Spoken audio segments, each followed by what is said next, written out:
you given any thought to why videos on social media platforms are so fast-paced and flashy? That's retention editing, and we've been doing it for years now. Thank you, Mr. Beast. This beastification of YouTube, as Taylor Lorenz, writer for the Washington Post, puts it in the article she published last week, is finally, maybe, coming to its end. Shout out Taylor for the awesome article that we'll be using throughout the video today. What's up, everybody? I'm V, and today I do want to talk a lot about retention editing.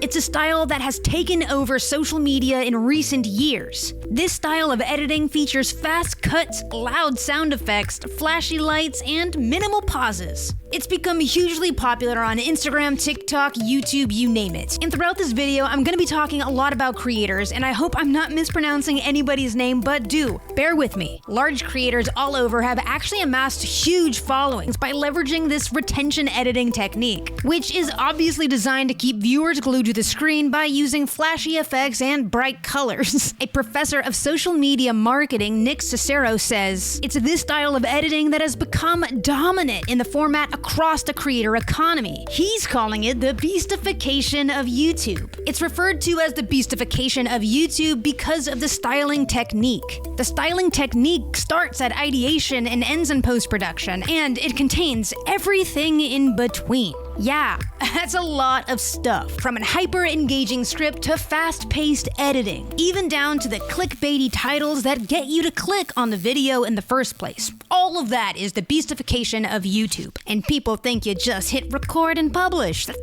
No.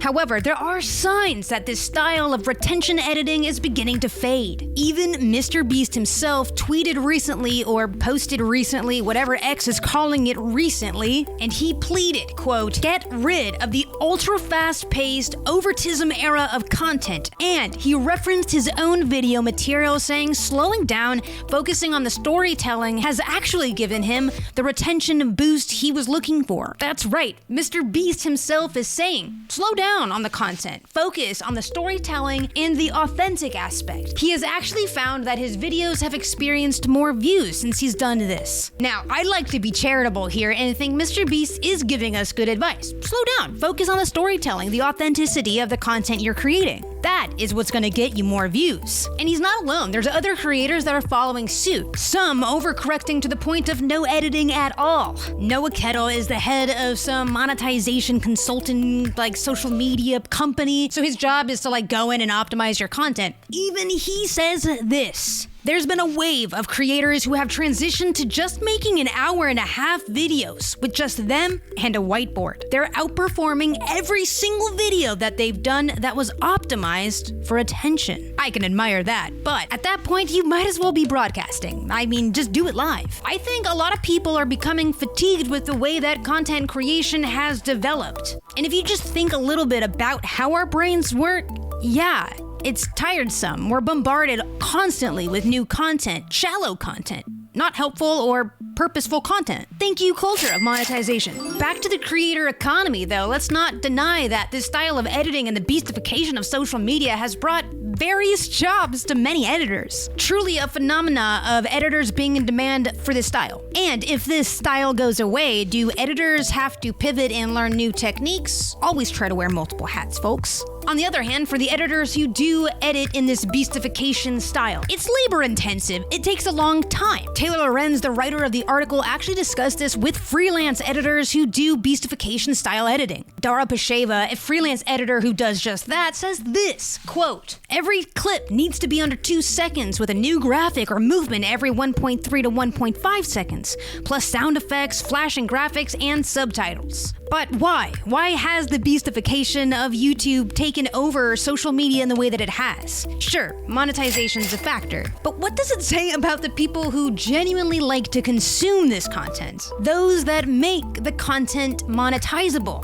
Us, the viewer. Well, on platforms like TikTok, Instagram Reels, and Shorts, capturing the viewer's attention has become increasingly difficult. If we're gonna get a little bit metacognitive here, we can start thinking about the way that we think. There is something that happens in our brains when we do see vibrant colors and get that positive dopamine hit of the content. It's the flashy colors, it's the loud noises that keep the viewer retained. Remember that freelance editor Dara I mentioned just a minute ago? Well, she's actually brought up that that this style of editing might be even contributing to young people's inability to focus. And that's been happening for a while. I remember in my undergrad as a student teacher, we were taught that students couldn't think and focus longer than 5 to 10 minutes. And in fact, every 5 to 10 minutes, we should be changing an activity. We do this to keep students engaged, to not get bored with learning. Dara Pasheva says this, quote, "People around my age just can't focus." She goes on to explain. They have very short attention spans. They're used to TikTok, so editors have to adjust for Gen Z. They just have to adjust to the fact that people aren't keeping their attention on something for more than a second if it's not entertaining. And new video editing tools aren't really helping with that. In fact, they're making it easier than ever to create content that is fast. Apps like CapCut, that TikTok owns itself, by the way, make it so anyone can easily add catchy sounds, captivating transitions, special effects. I mean, you name it, it's pretty easy to make a video nowadays, especially with apps like CapCut. So if you want it, you got it. Laser effects, you got it. Explosions, you got it. Animated text, you got it. Okay, well, I did all of that in Premiere, not CapCut, but whatever. Marketers are usually, no offense to my marketers, a little behind the trend. I mean, once businesses get their hands on things, it kind of just ruins it. It does. That's probably a different video about groupthink, but experts in the field, such as David McNamee, sorry if I'm saying your name wrong, he's head of brand and social media. Even he refers to this type of content as designed to be highly addictive. He goes as far as to compare it to the slot machine noises that you can find at a casino, and he's not far off. It's bright, it's loud, and it keeps you coming back for more. He says that our brains are told it's good content because it's flashy and bright. And he's straight up not wrong. Our brains are pretty simple. They are primitive in nature. As much as we'd like to call ourselves big-brained humans, we have our lizard brains, and they are powerful parts of our brain. One of the more interesting parts of this article is when a freelance content creator and editor said this about the videos, quote, "The loud noises, the flashy colors, all cater to a younger audience. But audiences grow up, which brings us to the fall of the beastification of YouTube.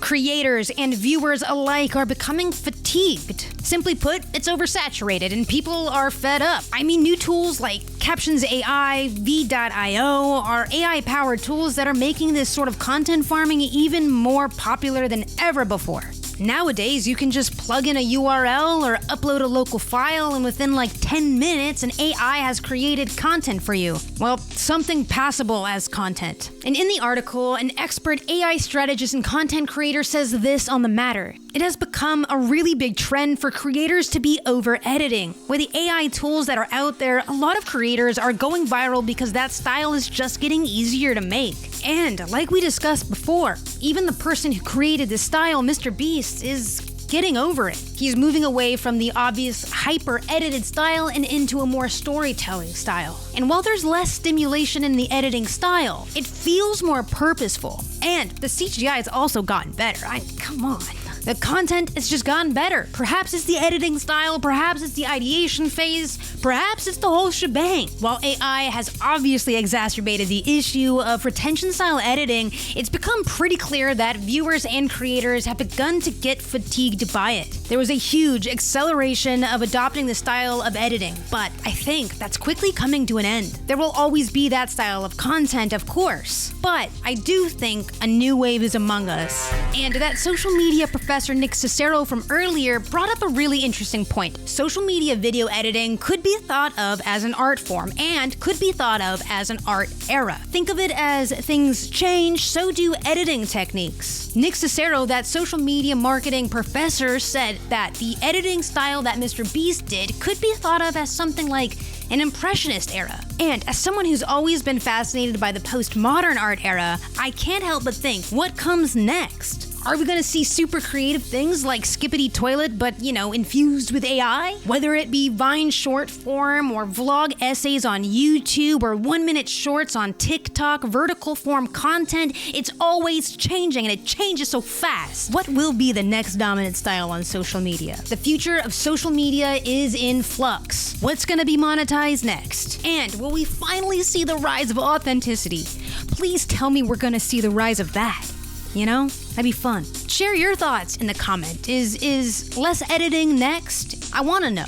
I think maybe it's those lives, you know what I mean? Like the vertical lives. I've been doing a few of them. I quite like them personally. It's engaging. I like that. Those are my thoughts today, and if you want to read the full article, you can click the link below. Thank you for sticking around this long. Don't forget to like and subscribe to the video if you like this and want to know more about my silly little thoughts. Thank you for sticking around. Bye!